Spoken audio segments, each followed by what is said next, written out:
Pete Dufresne, St. James Parish President, and this week is Hurricane Preparedness Week, an important time to prepare for this year's hurricane season, which begins on June the 1st.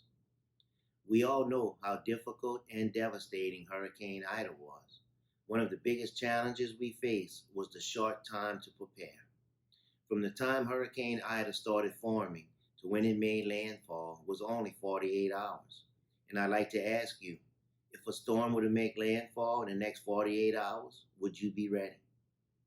Throughout this month, you are going to hear from St. James Parish's Emergency Preparedness Department on how to pack a 72-hour kit, generator safety, and debris removal following a storm. You will also hear from the Department of Human Resources about parish shelters that will be available during an emergency. When it comes to emergencies, it's very important to remember that the first 72 hours are on you. So make sure you're prepared to keep you and your family safe. Immediately following a natural disaster, first responders may not be able to make it to you due to blocked roads caused by downed trees, power lines, and possible flooding. It's important to remember that you take the time to prepare yourself and your family for a potential disaster. Remember, you are the best person to protect yourself and your family, and you need to make sure you have everything you need to weather the storm. And at least the next 3 days after the storm.